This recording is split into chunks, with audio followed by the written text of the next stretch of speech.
এই পৃথিবীতে একজন বড় জালিম বাদশা ছিল, নাম তার সাদ্দাদ। নাম শুনেছেন? যেই লোকটার প্রতি আল্লাহর অনুগ্রহ সবচাইতে বেশি থাকে, এই লোকটার সবচাইতে আল্লাহর নাফরমান বেশি হয়। এটা বাস্তব কথা। সাদ্দাদের জন্ম ইতিহাস আপনারা জানেন। সমুদ্রের মধ্যে নৌকা যখন ডুবে গেল, তার মা ওই নৌকার মধ্যে সাদ্দাদকে প্রসব করার পরে, নৌকা ডুবে যাওয়ার পরে সাদ্দাদের মা মৃত্যুবরণ করে। সাদ্দাদ শুধুমাত্র কাঠের মধ্যে ভাসতে থাকে। ভাসতে ভাসতে একটা বনের কিনারায় যায় ওঠে। বনের কিনারায় পানির ঢেউ লেগে লেগে ওই কিনারার উপরে উঠে থাকেন। সাদ্দাদ ক্ষুধার তাড়নায় নখ ছাড়তেছিল, কান্নাকাটি করতেছিল। হঠাৎ করে একটা বাঘিনী, তার কয়েকদিন পূর্বে বাচ্চা মারা গেছে, এই বাঘিনীর ওলানের মধ্যে দুধ থেকে যাওয়ার কারণে যন্ত্রণায় ছটফট করতেছে, চিৎকার করতেছে। হঠাৎ করে যাইতে যাইতে যেই মুহূর্তে এই সাদ্দাদের মুখের মধ্যে তার বাঁটটা পড়ে গেছে, সাদ্দাদ অমনি যখন বাঁটটা ধরে চোষণ দিয়েছে, টান দিয়েছে, বাঘিনী তখন আরাম পেয়েছে। এবার প্রতিদিন বাঘিনী এসে এসে সাদ্দাদকে দুধ পান করা যায়। আল্লাহু আকবার। রাখে আল্লাহ, মারে কে? মারে আল্লাহ। রাখে কে? যাকে আল্লাহ বাঁচাইতে চাই। পৃথিবীর কোন ব্যক্তি তাকে মারতে পারবে? আরো জোরে বলেন, পারবে? আর যাকে পৃথিবীর মানুষ বাঁচাইতে চায় কিন্তু আল্লাহ মারতে চায়, তাকে কোনোদিন কোনো ব্যক্তি বাঁচাইতে পারবে না। সাদ্দাদ এইরকম করে দুধ পান করতে করতে এক সময় বণিকের দল যখন সেখান দিয়ে যাচ্ছিল, একটা বাচ্চার কান্নাকাটি দেখে চলে গেল। যাওয়ার পরে ফুটফুটে সন্তানটাকে নিয়ে গেল। সাদ্দাদ আস্তে আস্তে করে বড় হয়ে যাওয়ার পরে যখন রাষ্ট্রীয় ক্ষমতা গ্রহণ করলো, এবার নবী তাকে দাওয়াত দিল, তুমি আল্লাহর আইন মানো। তখন বলে, আল্লাহর আইন মানলে কি হবে? জান্নাত পাওয়া যাবে। জান্নাতের মধ্যে কি আছে? এইরকম নাজ নিয়ামত আছে। সব ঘটনা বৃত্তান্ত শোনার পরে বলতেছে, তোমার আল্লাহর জান্নাতে আমি যাব না, দুনিয়ার বুকে আমি জান্নাত বানাবো। সম্মানিত উপস্থিতি, আমরা যারা কথা বলতে পারি, যাদের জিহ্বা আছে, কথা বলার মতো যোগ্যতা আল্লাহ যাদেরকে দিয়েছেন, তারা কি আমরা এখানে আছি? জোরে বলেন, যাদের জিহ্বা আছে, যারা কথা বলতে পারেন, তারা বলেন আমরা কি এখানে আছি? যারা কথা বলতে পারেন না, জিহ্বা বন্ধ হয়ে গেছে, তাদের কথা বলার দরকার নাই, আজকে রোজা রাখেন তারা। যারা কথা বলতে পারেন তারা সবাই বলেন, আমরা যে এখানে উপস্থিত হতে পেরেছি, আল্লাহর অনুগ্রহ ছাড়া কি আমরা উপস্থিত হতে পেরেছি? আল্লাহ অনুগ্রহ দিয়েছেন, তাই আমরা এখানে একত্রিত হতে পেরেছি। মহাবিশ্বের মহাবিশ্বয় মহাগ্রন্থ আল কোরআন থেকে কিছু কথা বলা ও শোনার মতো যিনি সুযোগ দিয়েছেন, আবারও আমরা তার দরবারে শুকরিয়া দান একসাথে পড়ছি আলহামদুলিল্লাহ। না হলো না, অনেকের মনে হচ্ছে ভাতটা খেয়ে আসে নাই, ক্ষুধা লেগেছে। ভাই তাবারক আছে? তাবারক থাকলে একটু দেন, ওনারা খেয়ে দিয়ে একটু শক্তিশালী হয়ে নিক, তারপরে আলহামদুলিল্লাহ বলবেন। হ্যাঁ ভাই, সবার শক্তি আছে তো? হ্যাঁ, সবার শক্তি আছে। হ্যাঁ, যুবকদের দেখবো আমরা শক্তি কেমন আছে। আচ্ছা, আমরা যারা এখনো বিয়ে করতে পারি নাই, মনের ভিতরে খুব ব্যথা। এই শীতের মধ্যে একটু বিয়ে শাদী করতে পারলে খুব ভালো হতো। এই বিয়ে যারা করতে পারেন একটা হাত তুলি তো, তারা দেখি। হ্যাঁ, যারা বিয়ে করতে পারেন একটা হাত তুলি। হ্যাঁ, একটু নাড়া দেন তো, হাতটা এরকম নাড়া দেন। হ্যাঁ, জোরে নাড়া দেন যারা বিয়ে করতে পারে নাই। হ্যাঁ, যারা বিয়ে করছে তারা আবার হাত তুলেন না, তার মানে মতলব খারাপ। হ্যাঁ, যারা হাত তুলে, হাত তোলা তো। হ্যাঁ, হাত একটু একসাথে তাকবীর দিতে হবে, লিল্লাহে তাকবীর। এবার যারা বিয়ে করে নাই তারা তাকবীর দিবে, যারা বিয়ে করছে তারাও তাকবীর দিবে, তার মানে আবার কি একটা বিয়ে করবেন নাকি? হ্যাঁ, এবার আমরা যারা বিয়ে শাদী করেছি তারা একটু হাত তুলি তো বাবা, যে দেখি। হ্যাঁ, যারা বিয়ে করেছে একটু হাত তুলি, একটু নাড়া দেন। যারা বিয়ে করেছে শুধু তারা, দেখবো এবার কাদের আওয়াজটা একটু বেশি হয়। লিল্লাহি তাকবীর। কাদের আওয়াজ বেশি হয়েছে? যারা বিয়ে করেছে তাদের আওয়াজ বেশি হয়েছে, তবে খুব বেশি যে হয়েছে তাই না। তবে এ দোষ কিন্তু যারা বিয়ে করে নাই তাদের। হ্যাঁ, যারা বিয়ে করায়নি তাদের এই দোষ, কারণ বিয়ে শাদী করালে তাদের একটু জোর বেড়ে যেত। এই জন্য যারা বিয়ের উপযুক্ত, আমরা দোয়া করি আল্লাহ তাড়াতাড়ি তাদের বিয়ে শাদী করার তৌফিক দিক। তবে উপযুক্ত না হয়ে না, উপযুক্ত হয়ে দিক। উপযুক্ত হওয়ার অনেক ভিক্ষা আছে। আমার প্রিয় বাবাজিরা, একটু খেয়াল করি। বাংলাদেশের একজন প্রথিতযশা আলেম দ্বীন ছিলেন, যাকে কোরআনের পাখি, কোরআনের বুলবুলি বলা হয়। যিনি 53টি বছর কোরআনের তাফসীর করেছেন, তাফসীরুল কোরআন বিল কোরআন, কোরআন থেকে কোরআনের তাফসীর করেছেন, যে মুফাসসিরের কথা শোনার জন্য লক্ষ লক্ষ মানুষ শত শত মাইল দূর থেকে এসে কথা শোনার জন্য পাগলের ন্যায়, চাতক পাখির ন্যায় সামনে বসে থাকত, যার মুখ থেকে আলোচনা শুনলেই কলিজাটা ঠান্ডা হয়ে যেত, যার আলোচনা সব শ্রেণীর মানুষ শুনত, কি কওমি, কি আলিয়া, কি জামাত, কি বিএনপি, কি জাতীয় পার্টি, কি অন্যান্য দল, সবাই তার আলোচনা শোনার জন্য অধীর আগ্রহান্বিত থাকত। যে মুফাসসিরে কোরআনের কথা শুনে হাজারো যুবক তাদের টাকনুর নিচে প্যান্ট পরা বাদ দিয়ে টাকনুর উপরে প্যান্ট পরেছে, যে মুফাসসিরে কোরআনের কথা শুনে হাজারো যুবক ইসলামী আন্দোলনের অগ্রণী ভূমিকা পালন করেছে, সেই মুফাসসিরের নাম আমরা সবাই জানি। সবাই একটু বলেন তো নাম কি? সবাই একটু বলেন নাম কি? আল্লামা দেলাওয়ার হোসেন সাইদি রাহমাতুল্লাহি আলাইহি, নাওয়ারাল্লাহু মারকাদাহু ওয়া আদখালাহুল্লাহুল জান্নাহ। আল্লাহ তাকে জান্নাতের সর্বোচ্চ মাকাম দান করুন, সকলেই পড়ে আমিন। এই মুফাসসির কোরআন যখন কথা বলতেন, তাফসীর করার জন্য আসতেন, লক্ষ লক্ষ মানুষ পঙ্গপালের ন্যায় চতুর্দিক থেকে ছুটে এসে কোরআন শুনতেন। জনপ্রিয়তা তার আকাশচুম্বী হয়েছিল। এই জনপ্রিয়তার কারণেই বাংলাদেশে তিনি কাল হয়েছিলেন। এত জনপ্রিয়তা কেন মানুষ তাদের মাহফিলে এত মানুষ একত্রিত হয়? এই একত্রিত হওয়ার কারণেই 2010 সালে একজন মাজার পূজারী নজিবুল বাশার মাইজ ভান্ডারী এই বেচারা ধর্মীয় অনুভূতিতে আঘাত হানার কারণে তার নামে মামলা করে, আর সেই মামলাতে গ্রেফতার করে 1-2টি বছর নয় 13টি বছর পর্যন্ত জেলখানার মধ্যে আবদ্ধ করে রেখে তারপরেও তাদের কলিজাটা ঠান্ডা হয় নাই। পরিশেষে চিকিৎসার নামে তাকে হত্যা করেছে। আমরা বলতে চাই কথা, যারা আল্লামা দেলাওয়ার হোসেন সাইদিকে চিকিৎসার নামে হত্যা করেছে, একজন আলেমকে হত্যা করে নাই। ওরা ওদের 14 গোষ্ঠীর ভবিষ্যৎ বাংলার জমিন থেকে চিরতরে বিতাড়িত করেছে। আর ভাইরা উনি বলেছেন আলেমের রক্ত না, বিষ। যারা আলেমের রক্ত পান করতে সহ্য করতে পারে ওরা ধ্বংস হয়ে যাবে, ওরা শেষ হয়ে যাবে। আমরা এই 17 বছরে দেখেছি আলেম ওলামাদের রক্ত দিয়ে তারা গোসল করেছে, চিনিমিনি খেলেছে, আল্লাহর গজব তাদের উপরে পতিত হয়েছে। আলেমদের বদদোয়া কোনোদিন বিফলে যায় না। আমার প্রিয় ভাইরা, এই জন্য আলেমদের সাথে কখনো বিদ্বেষ পোষণ করা যাবে না। মান আদালি ওয়ালিয়ান ফাকাদ আযানতুহু বিল হারব। বিশ্বনবী তার হাদিসের মধ্যে বর্ণনা করেছেন, যারা আলেমদের সাথে বিরুদ্ধাচরণ করবে স্বয়ং আল্লাহ তাদের বিরুদ্ধে যুদ্ধের ঘোষণা দেবেন। আল্লাহ যদি কারো বিরুদ্ধে যুদ্ধের ঘোষণা দেয়, বলেন তো এই ব্যক্তি, এই গোষ্ঠী, এই জাতি বা এই দলকে আল্লাহর সাথে পাল্লা দিয়ে পারবে? আরো জোরে বলেন, পারবে? মোটেই পারবে না। আলেমদেরকে যারা লাঞ্ছিত করবে স্বয়ং আল্লাহ তাদেরকে লাঞ্ছিত দুনিয়ার বুকেই করবেন। কথা মান ঠিক না ঠিক? প্রিয় ভাইরা, দরুদ ও সালাম গ্রহণ করছি বিশ্ব মানবতার মুক্তির দিশারি হেদায়েতের কান্ডারি রাহমাতাল লিল আলামিন, যিনি এমন একটা সময় পৃথিবীর বুকে আবির্ভূত হয়েছিলেন যেই সময়কার মানুষগুলো মারামারি, কাটাকাটি, খুন খারাপি, জেনা, ব্যভিচার, সুদ, ঘুষ, মদ, জুয়া, তেমন কোনো গর্হিত কাজ ছিল না যা তারা করতো না। সেই অধঃপতিত, নির্যাতিত, নিপীড়িত, নিগৃহীত, লাঞ্ছিত, বঞ্চিত মানুষগুলোর মাঝে আগমন করলেন এই পৃথিবীর সর্বশ্রেষ্ঠ মহামানব। যে মহামানবের চরিত্রের ব্যাপারে পৃথিবীর কোনো ব্যক্তি সার্টিফিকেট দেন নাই, স্বয়ং আল্লাহ রাব্বুল আলামিন সার্টিফিকেট দিয়েছেন সূরা আহজাবের 21 নম্বর আয়াত। লাকাদ কানা লাকুম ফি রাসূলিল্লাহি উসওয়াতুন হাসানাহ, you have good example in the character life of prophet Muhammad সাল্লাল্লাহু আলাইহি সাল্লাম। হে নবী, আপনার জীবনের যত আদর্শ, যত সুন্নাহ আছে, যত কর্মকাণ্ড আছে, এটা জাতির জন্য সবচেয়ে উত্তম আদর্শ, উত্তম নমুনা। কোন ব্যক্তি, কোন জাতি যদি তাদের ভাগ্যের পরিবর্তন করতে চায়, তাহলে আল্লাহ রাসূলের সুন্নাহ, তার আদর্শ বাদ দিয়া কোন কালমার ছেলে মাউসিদুমের আদর্শ গ্রহণ করলে ওই জাতি কোনদিন উন্নতি জাতি হতে পারে না। তখনই তারা ভালো জাতিতে পরিণত হতে পারবে না। আমার প্রিয় বাবাজিরা, সে রাসূলের প্রতি দরুদ ও সালাম সাল্লাল্লাহু আলাইহি ওয়াসাল্লাম। প্রিয় ভাইরা, আমার আপনার নবী এমন একটা সময়ে আবির্ভূত হয়েছিলেন, আগমন করেছিলেন, যে সময়টাকে age of barbarians, age of ignorance, age of darkness, আইয়ামে জাহিলা বলা হতো, অন্ধকারের যুগ, মূর্খতার যুগ, বর্বরতার যুগ বলা হতো।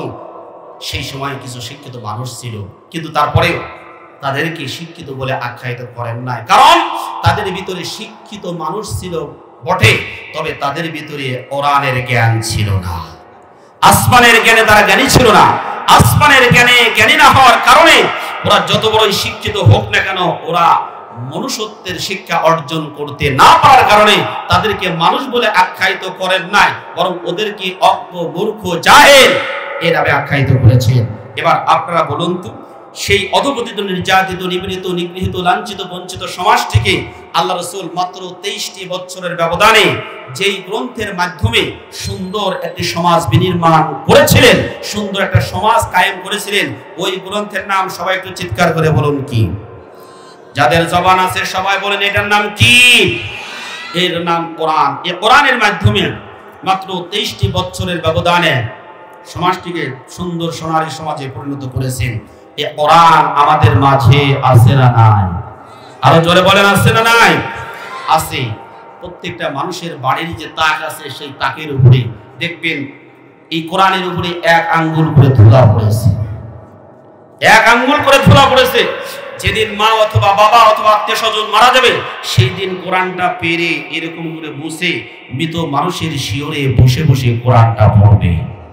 আচ্ছা বলেন, এই কোরআন কি মরা মানুষের জন্য না তাজা মানুষের জন্য? সবাই একসাথে বলেন, মরা মানুষের জন্য না তাজা মানুষের জন্য? তাজা মানুষের জন্য। কিন্তু আমরা তাজা থাকতে, জীবিত থাকতে কোরআন পড়ি না, কিন্তু যখন মারা যায় তখন তার শিয়রে বসে বসে কোরআন পড়ি। কোরআন এসেছে মানুষের ভাগ্যের পরিবর্তন করার জন্য, কোরআন এসেছে তাদের লাইফস্টাইল চেঞ্জ করার জন্য। অথচ একজন মরা মানুষের পাশে তার কি ভাগ্যের উন্নয়ন করব? দুর্ভাগা জাতি আমরা। আমরা জীবিত থাকতে কোরআনটা পড়লাম না, ধরলাম না, সইলাম না, কোরআন থেকে উপদেশ গ্রহণ করলাম না, যার কারণে কোরআন আমাদের কাছে থাকার পরে আমাদের ভাগ্যের উন্নয়ন হচ্ছে না।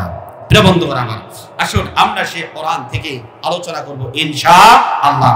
তবে তার আগে একটু বলে নিব কোরআন কি কারণে এসেছে। আমরা কোরআনকে একটু জিজ্ঞাসা করি, কোরআন যদি আমাদেরকে উত্তর দেয় আপনারা কি রাগ করবেন? সবাই বলেন রাগ করবেন?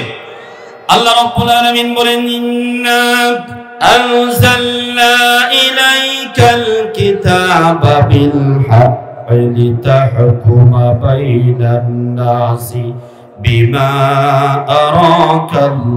আরাকাল্লাহ ওয়া লা তাকুন লিল খাইনিনা খাসীমান ওয়াস্তাগফিরিল্লাহ।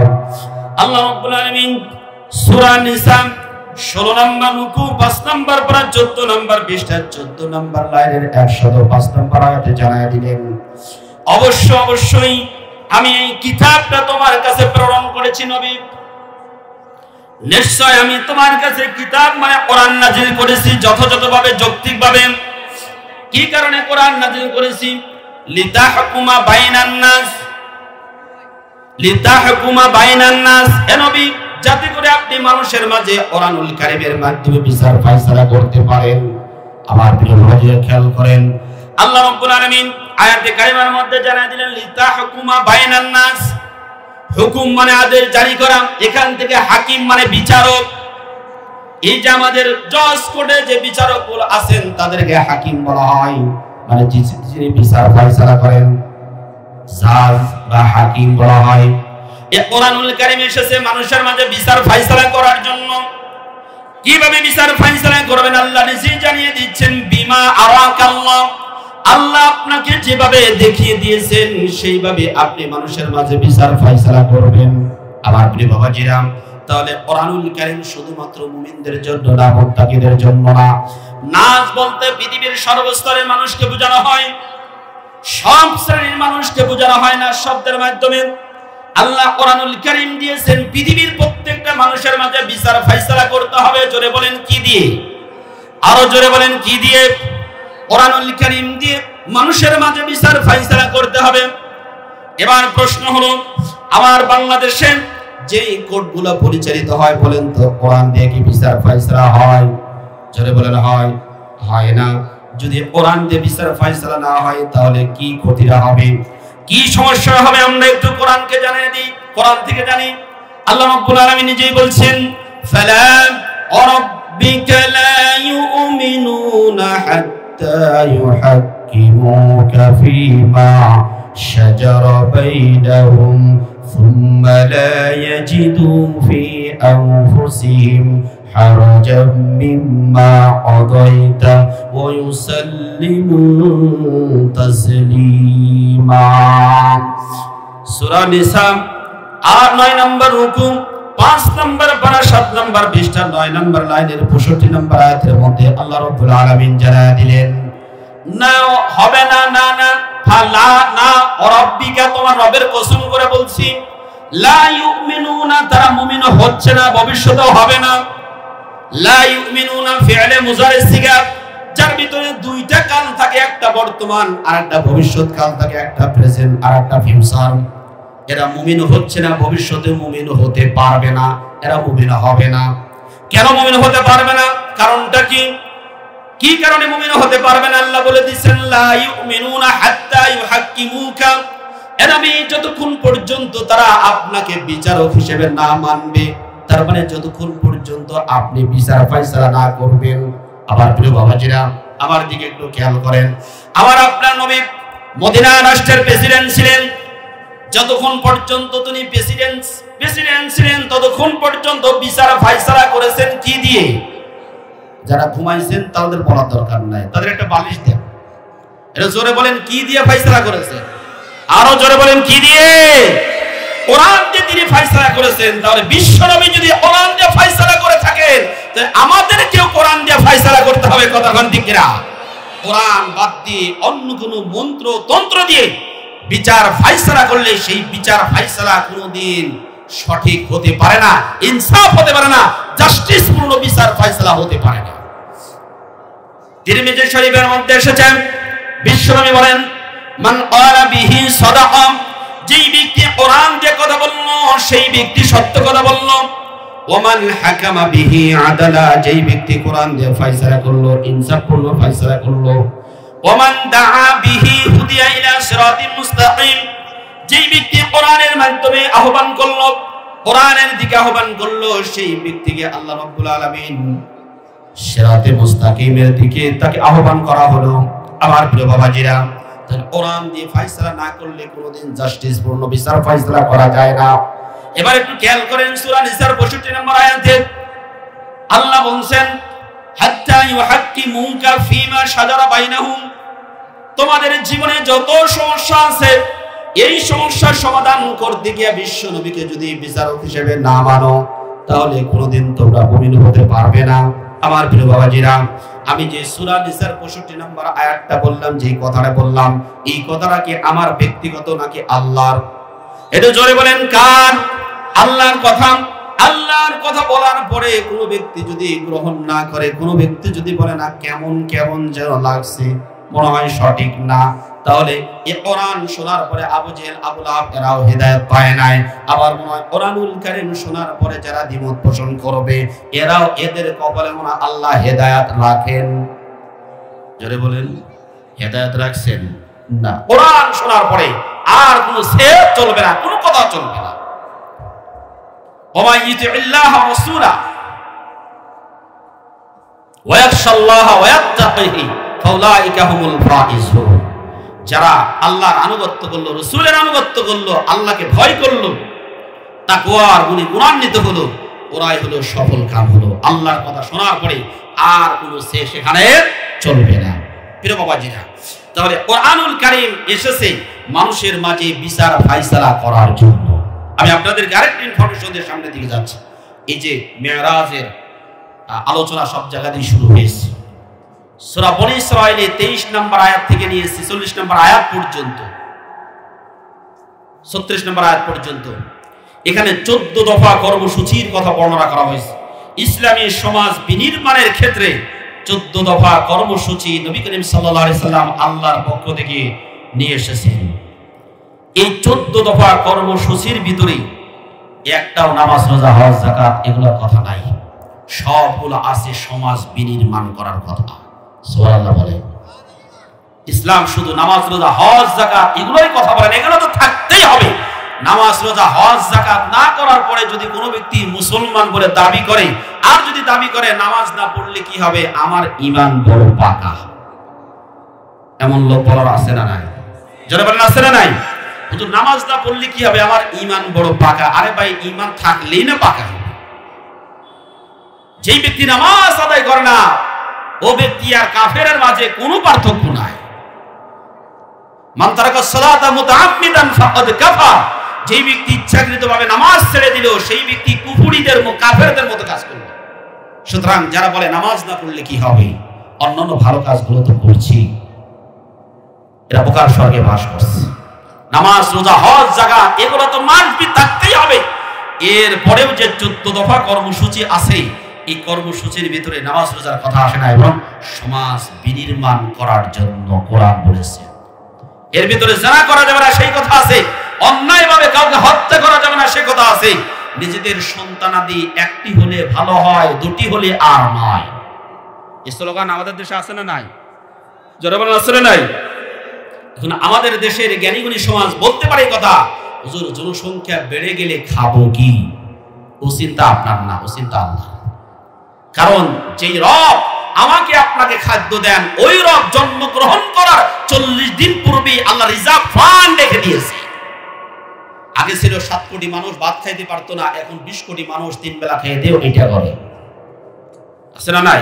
জায়গা আগের চাইতে কমছে না বাড়ছে? জায়গা আরো কমছে আগের চাইতে। ঘর বাড়ি করে আবাদে জমি কমে গেছে, কিন্তু তারপরেও আল্লাহ রাব্বুল আলামিন বরকত দান করছেন। আমার সময় হবে না, এজন্য আমি ওদিকে যেতে চাচ্ছি না, শুধুমাত্র একটুখানি বলে আমি যাচ্ছি। যদি কোনো সম্প্রদায়, কোনো জাতি দুটো গুণ অর্জন করতে পারে, ওদের খাদ্যের কোনো অভাব আল্লাহ দেবেন না। সূরা আ'রাফের 92 নম্বর আয়াত, 96 নম্বর আয়াত আপনারা পড়বেন। সূরা আ'রাফের 96 নম্বর আয়াত, ওয়ালাউ আন্না আহলাল কুরা আমানু ওয়াত্তাকাউ লাফাতাহনা আলাইহিম বারাকাতিম মিনাস সামাই ওয়াল আরদ। কোন জনপদের মানুষ যদি দুটো গুণে গুণান্বিত হয়, এক নম্বরে তারা যদি প্রকৃত মুমিন হয়, মুনাফিক মার্কা মুমিন না, প্রকৃত যদি মুমিন হয়, আর 2 নম্বরে তাকওয়ার গুণে গুণান্বিত যদি হয়, তাহলে আল্লাহ রাব্বুল আলামিন বলেন আসমান এবং জমিনের যত বারাকাত দরজা আছে, রহমতের দরজা আছে, সব খুলে দিবেন। জোরে বলেন কে? আরো জোরে বলেন কে? আল্লাহ বরকতের দরজা খুলে দিবেন। আল্লাহ যদি বরকতের দরজা খুলে দেন, আমাদের খাদ্যের কোনো অভাব হবে না। আমার প্রিয় ভাইরা, ওদিকে আমরা যেতে চাচ্ছি না। যেটা বলতে চাচ্ছি, যদি কোরআনের মাধ্যমে বিচার ফায়সালা করা হয়, তাহলে এই সমাজে আল্লাহর রহমত আর বরকত দিয়ে ভরপুর করে দিবেন। কোরআনের আইনের মাধ্যমে বিচার ফায়সালা না করা পর্যন্ত কোনো ব্যক্তি পূর্ণাঙ্গ মুমিন হতে পারবে না। আল্লাহ রাব্বুল আলামিন এটা সূরা নিসার 65 নম্বর আয়াতে তিনি জানিয়ে দিয়েছেন। আমরা আর ওদিকে যেতে পারছি না। যে সূরা থেকে তেলাওয়াত করেছি, সূরাটির নাম সূরাতুল কাহাফ। সূরাটির নাম সূরাতুল কাহাফ। সবাই একটু মনোযোগ সহকারে শুনবো। আমি যখন আলোচনা শেষ করব 2 মিনিট একটু ইন্টারভিউ নেব। যারা ভালো করবেন তাদেরকে পুরস্কার দেব ইনশাআল্লাহ। মনে থাকবে তো? যদি আমার প্রশ্নগুলো সবাই পারেন তাহলে পুরস্কার দেব। রাজি আছেন তো পুরস্কার নিতে? রাজি আছেন ইনশাআল্লাহ। যে সূরা থেকে তেলাওয়াত করেছি সূরাটির নাম কাহাফ। কাহাফ শব্দের অর্থ গুহা বা গর্ত। সূরাটিতে আয়াতে কারিমা রয়েছে 110টি, রুকু আছে 12টি, অবতীর্ণ হয়েছে মক্কায়। ধারাবাহিকতার দিক থেকে সূরাটি ক্রমধারা 18। তাহলে 110 আয়াত বিশিষ্ট 12 রুকু সম্বলিত মক্কায় অবতীর্ণ হওয়া সূরাটির নাম কাহাফ। কাহাফ শব্দের অর্থ গর্ত। সবাই একসাথে বলেন তো সূরাটির নাম কি? আরো জোরে বলেন সূরাটির নাম কি? আয়াতে কারিমা রয়েছে কয়টি? আয়াতে কারিমা কয়টি? 110টি, রুকু আছে 12টি, অবতীর্ণ হয়েছে মাসুমপুর মোড়ে। সবাই বলেন কোথায়? একসাথে বলেন কোথায়? মক্কায় অবতীর্ণ হয়েছে। এই সূরারে আমরা তেলাওয়াত করেছি 13 নম্বর আয়াত। এই একটা আয়াত থেকে আমরা কথা বলবো ইনশাআল্লাহ। সূরাটির নাম কাহাফ। এই সূরারে 9 নম্বর আয়াতে কাহাফ শব্দের উল্লেখ আছে। ইন্না আম হাসিবতা আন্না আসহাবাল কাহফি আর রাকিমি কানু মিন আয়াতিনা আজাবা। এই জায়গাতে আসহাবে কাহাফ, এই যে কাহাফ শব্দ উল্লেখ আছে, এই দিকে লক্ষ্য করে এই সূরাটির নামকরণ করা হয়েছে কাহাফ করে। আমার প্রিয় বাবাজিরা, অত্যন্ত তাৎপর্যপূর্ণ, অত্যন্ত অনেকগুলো বৈশিষ্ট্য মণ্ডিত সূরা। এই সূরাটি যদি আমরা ভালোভাবে আত্মস্থ করতে পারি, আমরা যদি একটু উপলব্ধি করতে পারি, তাহলে আমাদের লাইফস্টাইল চেঞ্জ হয়ে যেতে পারে, জীবনের পরিবর্তন হতে পারে। প্রিয় ভাইরা আমার, এই সূরাটি তেলাওয়াত করলে অনেকগুলো ফজিলত আছে। সূরাটা কোনো ব্যক্তি যদি তেলাওয়াত করে, তাহলে আল্লাহ রাব্বুল আলামিন অনেকগুলো ফজিলতের কথা বর্ণনা করেছেন। আমরা এতগুলো ফজিলতের মধ্য থেকে দুই একটি ফজিলত লাভের কথা বলেই সামনের দিকে যাব ইনশাআল্লাহ। আবু হুরায়রা রাদিয়াল্লাহু তাআলা থেকে বর্ণিত, তিনি বর্ণনা করেন নবী করিম সাল্লাল্লাহু আলাইহি সাল্লাম বর্ণনা করেছেন, আলা আদুল্লুকুম আলা সূরাতিন, আমি কি তোমাদেরকে এমন একটি সূরার সংবাদ তোমাদেরকে দেব না যে সূরাটাকে ৭০,০০০ ফেরেশতারা সুসজ্জিত করেছেন। এমন একটি সূরা, এই সূরা নিয়ে কোনো ব্যক্তি যদি মান ক্বারাআহা ইয়াউমাল জুমআ, কোন ব্যক্তি যদি জুমার দিন এই সূরাটি তেলাওয়াত করে, বিশ্বনবী বর্ণনা করেন গুফিরা লাহুল জুমআতুল উখরা, কোন ব্যক্তি যদি জুমার দিন এই সূরাটি তেলাওয়াত করে তাহলে এক জুমা থেকে এক জুমা পর্যন্ত মাঝখানে যে ৭টা দিন আছে, এই ৭টা দিনের মধ্যে যত সগীরা গুনাহ হবে সমস্ত সগীরা গুনাহ আল্লাহ maaf করে দিবেন। সুবহানাল্লাহ বলেন। আপনারা গুনাহ maaf চান না? আচ্ছা, এখানে মেসির খেলা দেখেছেন কে কে? একটু হাত দেখান তো। মেসির খেলা, মেসির খেলা দেখছেন তো? আচ্ছা, মেসি যখন গোল দেয় তখন মেসি মাইকে যা চিৎকার করে বলে গোল, এরকম বলে না? এক কথা হয় না তো, মেসি তখন বলে না যে গোল বলেন? আচ্ছা, মেসি প্রেমিক যারা আছে, ফুটবল খেলোয়াড়, ফুটবল খেলা প্রেমিক যারা আছে, গোল দেওয়ার পরে তারা কি চুপ করে থাকে না গোল বলে? এখনো চুপ করে আছে। কথা বলেন আমার সাথে, তারা কি গোল বলে না চুপ করে থাকে? গোল বলে, তাদের বলতে হয় না। তার মানে খেলার প্রতি তার ভালোবাসা মহাব্বত আছে। কারণ মেসির খেলা যদি ৬ বছর কেউ লাগাতার দেখে তাহলে জান্নাতের টিকিট কনফার্ম। চুপ করে আছে, তার মানে হ্যাঁ তো কবেন তো কিছু একটা। কালকে সকালবেলা নাস্তা করার পরে নাউজুবিল্লাহ পড়ে, এখনই পড়ার দরকার নেই। আচ্ছা, মেসির খেলা দেখলে জান্নাতে যাবে না জাহান্নামে যাওয়া লাগবে? কেন? আচ্ছা, মেসি যখন খেলে তখন তো ট্রাউজার পরে খেলে, তাই না? কি পরে খেলে? জোরে বলেন, কি পরে খেলে? Half pant. আচ্ছা, পুরুষ মানুষের ফরজ ঢাকা নাভি থেকে নিয়ে হাঁটুর উপর পর্যন্ত ঢাকা ফরজ। কথা হয় না? কোন পর্যন্ত? হাঁটুর নিচ পর্যন্ত ঢাকা, এটা ফরজ। হাঁটুর উপরে যখন তুলে ফেললো কি তরক করলো? ফরজ তরক করলো। কি তরক করলো? ফরজ তরক করলো। আর এরকম ফরজ যে তরক করছে, যারা দেখছে সকলেই সমান গুনাহের অধিকারী। ফরজ যে তরক করছে আর যারা দেখে মজা নিচ্ছে, এরা উভয় সমান গুনাহের অধিকারী। আচ্ছা, এবার বলেন জাহান্নামে যাওয়ার জন্য কয়টা কবিরা গুনাহ দরকার? কয়টা? একটা যথেষ্ট। আচ্ছা, এবার বলেন তো বাংলাদেশের যে আইন আছে মার্ডার কেসের আসামি হওয়ার জন্য অথবা ফাঁসিতে যাওয়ার জন্য, ফাঁসি হওয়ার জন্য কয়টা মার্ডার করা দরকার? ৪-৫টা কমপক্ষে না? ২০০০ ছাত্রকে মারলে একবার ফাঁসি হবে? কিছুই বলে না। কয়টা? একটা মারলে যদি প্রমাণ হয় তাহলে তার জন্য ফাঁসি অবধারিত। কারণ এটা ক্ষমার অযোগ্য অপরাধ, কবিরা গুনাহ, ক্ষমার অযোগ্য অপরাধ। তওবা ছাড়া আল্লাহ ক্ষমা করেন না। খাটে নিয়ে তওবা করতে হবে আমার প্রিয় বাবাজিরা। তাহলে মেসির যারা খেলা দেখেন, এই যে ফরজ উদলাম করে, ফরজ তরক করে, এরা নিজেরা তো গুনাহ করেন, ওরাও গুনাহগার, যারা দেখে তারাও গুনাহগার। এই গুনাহগারী ব্যক্তি যখন একটা গোল দেয় তখন আর বলা লাগে না যে গোল, বলা লাগে? বলা লাগে না, কারণ তার প্রতি মহব্বত ভালোবাসা আছে। এবার আপনাদেরকে বলি, আপনারা আমরা যারা এখানে বসে আছি, জান্নাতের প্রতি আমাদের ভালোবাসা আছে না নাই? এ জান্নাতে যাওয়ার আশা আছে, সওয়াবের আশা আমাদের আছে। সওয়াবের যদি আশা থেকে থাকে তাহলে এই যে গুনাহ মাফের কথা বললাম, আপনারা যে চুপ করে থাকলেন, একবারও তো সুবহানাল্লাহ বলুন না। এই কেবল সুবহানাল্লাহ, জোরে তাও আসতে সবাই বলেন সুবহানাল্লাহ। একবার সুবহানাল্লাহ বললে বান্দাকে এই দুনিয়ার মতো 10টা দুনিয়া জান্নাতে জায়গা দিবে। এই আবার 10টা হয়ে গেছে, আবার বলবেন তো আবার জান্নাত দিয়ে দিবে। আমার প্রিয় বাবাজিরা, খুব ভালো মতো খেয়াল করেন। আমি আলোচনা হয়তো শেষ করতে পারবো না, একটু তাড়াতাড়ি চলে যাই, আপনাদের গোছ করতে সময় যাচ্ছে। একটু আওয়াজ দিবেন, আওয়াজ দিলে আলোচনা আরো জমবে, আপনারাও মজা পাবেন ইনশাআল্লাহ। সম্মানিত উপস্থিতি, তাহলে এক জুমা থেকে আরেক জুমা পর্যন্ত মাঝখানে 7টা দিন যত সগীরা গুনাহ হবে আল্লাহ সব গুনাহ মাফ করে দিবেন সূরা কাহাফ পড়লেন। সুবহানাল্লাহ। শুধুমাত্র তাই না, বিশ্বনবী আরো বর্ণনা করেন এই পৃথিবীতে সবচেয়ে বড় যে ফিতনা, এই ফিতনার নাম হলো দাজ্জালের ফিতনা।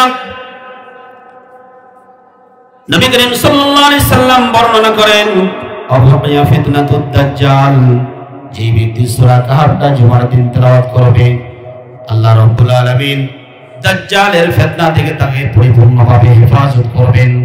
এই দাজ্জালের কপালে কাফালি ফারা লেখা থাকবে, যারা মুমিন ব্যক্তি হবে তারা দেখলেই চিনতে পারবে, আর যাদের অন্তরের মধ্যে ঈমানটা মজবুত ভাবে থাকবে না তারা দেখলে চিনতে পারবে না, ধোঁকায় পড়ে যাবে। দাজ্জালের ফিতনায় যারা পড়ে যাবে তাদের আমল সবকিছু নষ্ট হয়ে যাবে, ঈমান আমল সব শেষ হয়ে যাবে। আর যারা দাজ্জালের ফিতনা থেকে হেফাজতে থাকবে আল্লাহ রাব্বুল আলামিন তাদেরকে রক্ষা করবেন, তাদেরকে জান্নাত দিয়ে দিবেন।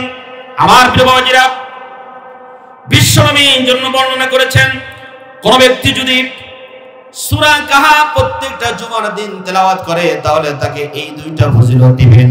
3 নম্বরে আরেকটা ফজিলতের কথা বর্ণনা করেছেন আল আবি দারদা রাদিয়াল্লাহু তাআলা আনহু আন্না নাবিয়াল্লাহি সাল্লাল্লাহু আলাইহি সাল্লাম قال মান হাফিজা 10 আয়াতিন মিন আউয়াল সূরাতিল কাহফি উসিমা মিনাদ দাজ্জাল। বিশ্বনবী তার হাদিসের মধ্যে বর্ণনা করেন কোন একজন ব্যক্তি যদি সূরা কাহফের প্রথম 10টা আয়াত মুখস্থ রাখে, সংরক্ষণ করে, হেফাজত করে, মুখস্থ করে, বিশ্বনবী বর্ণনা করেন দাজ্জালের ফিতনা থেকে আল্লাহ রাব্বুল আলামিন তাকে পরিপূর্ণভাবে হেফাজত করে দিবেন। সুবহানাল্লাহ। আমার প্রিয় বাবাজিরা, দাজ্জালের ফিতনা অত্যন্ত বড় কঠিন ফিতনা। এর দাজ্জালের বিস্তারিত বিবরণ আমরা দিতে পারছি না। আমার প্রিয় ভাইয়েরা, আমরা সামান্য একটু ফজিলতের কথা বর্ণনা করলাম। সূরা কাহফ যদি কোনো ব্যক্তি তেলাওয়াত করে জুমার দিন তাহলে সগীরা গুনাহ মাফ হয়ে যাবে। দাজ্জালের ফিতনা থেকে আল্লাহ হেফাজত করবেন। এবার আসুন সূরা কাহফটা কোন সময় নাজিল হয়েছে, নাজিল হওয়ার প্রেক্ষাপটটা কি? আরবি পরিভাষায় যাকে শানে নুজুল বলা হয়। বিশ্বনবী যখন তার দাওয়াতি মিশন চতুর্দিকে ছড়িয়ে দিলেন, একের পর এক মানুষজন ইসলামের দলে একের পর এক ভর্তি হওয়া শুরু হয়ে দিল। আব্দুল্লাহর পুত্র মুহাম্মাদের হাতে হাত দিয়ে কালেমা পড়ে মুসলমান হওয়া শুরু হয়ে গেল। ইসলামী দলটা ভারী হতে থাকলো।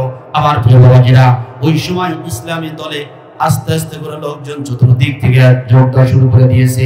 আমরা যদি একটুখানি বাস্তবতার দিকে যাই, অনেকে রাগ করবেন, তারপরে বলতেই হবে 5ই আগস্ট যখন শেষ হলো তারপরে ইসলামী দলের লোকজন আস্তে আস্তে বাড়তেছে না কমতেছে? জোরে বলেন, বাড়ছে না কমছে? ওই সময় আব্দুল্লাহর পুত্র মুহাম্মদ যখন দাওয়াত দেওয়া শুরু করলেন, ইসলামী দলটা ভারী হওয়া শুরু করলো। তিনি যখন চতুর্দিকে দাওয়াত দেওয়া শুরু করলেন, আবু জেহেল, আবু লাহাব, উতবা, সাইবা এরা বলাবলি শুরু করলো আব্দুল্লাহর পুত্র মুহাম্মাদের দল যদি ভারী হয়ে যায় তাহলে কিছুদিন পরে মক্কার নেতৃত্ব আমাদের হাতে থাকবে না, মক্কার নেতৃত্ব চলে যাবে আব্দুল্লাহর পুত্র মুহাম্মাদের হাতে। তখন আমাদের কোনো খাওয়া থাকবে না, এমপি মন্ত্রী কিছু আর হতে পারবো না। এই ব্যথায় তারা ব্যথিত হওয়া শুরু করলো। 24টা ঘন্টায় তারা টেনশনের মধ্যে কাটালো। আব্দুল্লাহর পুত্র মুহাম্মাদের এই অভিযান কেমনে থামানো যায়? আবু জেহেল, আবু লাহাব, উতবা, সাইবা এরা চিন্তায় চিন্তিত হয়ে গেল। তারা চতুর্দিকে মিশন শুরু করে দিল, কিন্তু না, কোনো মিশনই সাকসেসফুল হতে পারলো না। শেষ পর্যন্ত তারা চিন্তা ভাবনা করলো আমাদের কি আরেকটু পদক্ষেপ গ্রহণ করা দরকার। আব্দুল্লাহর পুত্র মুহাম্মদ লাত, মানাত, উজ্জা এগুলোকে মানতে নিষেধ করে, মানুষের তৈরিকৃত আইন দিয়ে জীবন পরিচালনা করতে নিষেধ করে। আব্দুল্লাহর পুত্র মুহাম্মদ শুধুমাত্র বলে আসমান যার জমিন তার একমাত্র আইন চলবে। জোরে বলেন কার? আরো জোরে বলেন কার? এই কথা আব্দুল্লাহর পুত্র মুহাম্মদ বলেন, লাত, মানাত, উজ্জার আইন মানতে নিষেধ করেন। আমার প্রিয় বাবাজিরা খেয়াল করেন, সামনের দিকে আমরা যাই। এমন চিন্তা ভাবনা করার পরে তারা ভেবে দেখলো মদিনার বুকে যে সমস্ত ইহুদিরা রয়েছে তারা সবচেয়ে বুদ্ধিমান, তারা কিতাবে পণ্ডিত, তাদের কাছে তাওরাতের জ্ঞান রয়েছে। এই জন্য তারা দুইজন ব্যক্তিকে সিলেকশন করলো। একজনের নাম নজর ইবনে হারিস, আর একজনের নাম উতবা ইবনে আবি মুঈদ। এই দুইজন কাফেরকে পাঠিয়ে দিল, যাও মদিনার বুকে চলে যাও, মদিনাতে গিয়ে ইহুদিদেরকে জিজ্ঞাসা করো আব্দুল্লাহর পুত্র মুহাম্মদ যেই কথাগুলো বলে সে নিজেকে নবী দাবি করে, আসলে সে কি নবী কিনা এটা তোমরা সেখান থেকে জাস্টিফাই করে নিয়ে আসবা। এই দুইজন ব্যক্তি যাওয়ার পরে জিজ্ঞেস করলো, ও মদিনার ইহুদি পণ্ডিতরা শোনো, আমাদের কাছে জানায়া দাও আব্দুল্লাহর পুত্র মুহাম্মদ এই ধরনের কথা বলে, আমাদের লাত মানাত উজ্জার পূজা বাদ দিয়ে একমাত্র আল্লাহর ইবাদত করার জন্য বলে, আল্লাহর গোলামি করার জন্য বলে। বলো তো সে নিজেকে নবী দাবি করেছে, আসলে নবী কিনা? ইহুদিরা এবার ডাকতে বলল তাকে তিনটা প্রশ্ন করবে, এই তিনটি প্রশ্নের উত্তর যদি দিতে পারে তাহলে সে খাঁটি নবী, যদি উত্তর দিতে না পারে তাহলে ভুয়া নবী। বাস ঠিক আছে, চলে আসলো নজর ইবনে হারিস, উকবা ইবনে আবি মুঈন, এই দুইজন ব্যক্তি এসে লিডারদেরকে বলল, লিডার আর মারামারি নয়, আর ঠেলাঠেলি নয়, চলো আব্দুল্লাহর পুত্র মুহাম্মাদের কাছে গিয়ে আমরা তিনটা প্রশ্ন করব, যদি উত্তর দিতে পারে তাহলে আমরা কালেমা পড়ে মুসলমান হয়ে যাব। লাত মানাত উজ্জার আর জীবন ব্যবস্থা আমরা মানব না, লাত মানাত উজ্জার পূজা করব না। আব্দুল্লাহর পুত্র মুহাম্মদ যা বলে আমরা সেটাই মেনে নিব। ঠিক আছে চলো, সবাই চলে গেল। বিশ্বনবীর কাছে আসার পরে ডাকতে বললেন, ও আব্দুল্লাহর পুত্র মুহাম্মদ শোনো, আমরাই তো মারামারি করার দরকার নাই, আমরা একটু মিউচুয়াল করে ফেলি। আমরা তোমাকে তিনটা প্রশ্ন করব, যদি তুমি উত্তর দিতে পারো তাহলে তোমার হাতে হাত দিয়ে আমরা কালেমা পড়ে মুসলমান হয়ে যাব। ঠিক আছে, তোমরা প্রশ্ন করো। এক নাম্বার প্রশ্ন করলো, ও আব্দুল্লাহর পুত্র মুহাম্মদ তোমাকে বলতে হবে রূহ বা আত্মা এটা কি জিনিস, কোথায় থাকে, তার প্রকৃতি কেমন, ধরন কেমন, আত্মা এটা কোন জিনিস, কোথায় থাকে, এ সম্পর্কে তোমাকে বলতে হবে। ঠিক আছে। দুই নাম্বার প্রশ্ন হলো তোমাকে বলতে হবে যুলকরনাইন একজন ব্যক্তি ছিলেন, যেই ব্যক্তি পৃথিবীর এক প্রান্ত থেকে আরেক প্রান্ত পর্যন্ত শাসন ক্ষমতা পরিচালনা করেছেন, ওই ব্যক্তির নামটা কি, তিনি কিভাবে শাসন ক্ষমতা পরিচালনা করেছেন। তিন নম্বরে ওই সমস্ত যুবক যারা দেশ ছেড়ে গুহার মধ্যে আশ্রয় গ্রহণ করেছিল তারা কারা, কেন গুহার মধ্যে আশ্রয় গ্রহণ করেছিল, আমাদেরকে একটু জানাও। এই তিনটা প্রশ্ন করার পরে তিনি ডাকতে বললেন, ঠিক আছে আগামী কালকে তোমাদেরকে আমি প্রশ্নের উত্তর দিব। আবার প্রিয় বাবাজিরা, আগামী কালকে কেন বললেন? বিশ্বনবী কি কোনো ব্যক্তি যদি প্রশ্ন করতো তাহলে আল্লাহ রাব্বুল আলামিন ওহীর মাধ্যমে সেই প্রশ্নের উত্তর জানিয়ে দিতেন, আর তিনি সেই প্রশ্নের উত্তর দিয়ে দিতেন।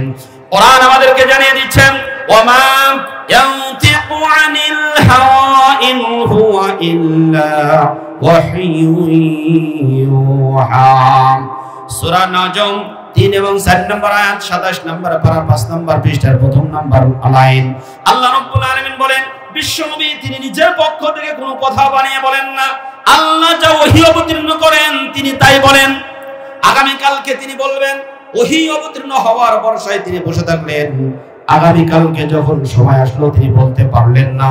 আবার প্রিয় বাবাজিরা, মক্কার মুশরিকরা এসে ফেরত গেল, একদিন যায়, 2 দিন যায়, 3 দিন যায়, 4 দিন যায়, এইরকম করতে করতে যখন কয়েকদিন চলে গেল, মক্কার মুশরিকরা বলা বলি শুরু করে দিল, আব্দুল্লাহর পুত্র মুহাম্মদ ভুয়া নবী, খাঁটি নবী না। আব্দুল্লাহর পুত্র মুহাম্মদ মিথ্যা দাবি করেছেন, ভুয়া নবী। এই কথা যখন বলল, বিশ্বনবী অত্যন্ত ব্যথিত হয়ে গেলেন। এইরকম করতে করতে যখন 15টা দিন পার হয়ে গেল, আল্লাহ রাব্বুল আলামিন তখন সূরা কাহাফটা নিয়ে জিবরিল আমিনের মাধ্যমে পাঠিয়ে দিলেন।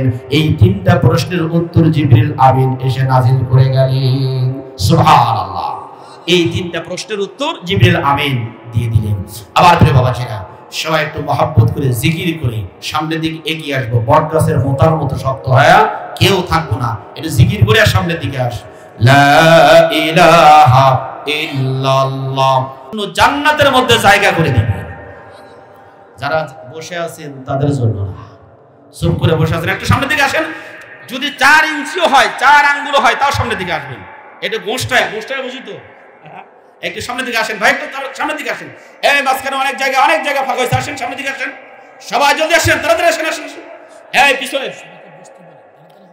পিছনে যারা আছেন ভাই আসেন, সামনের দিকে আসেন।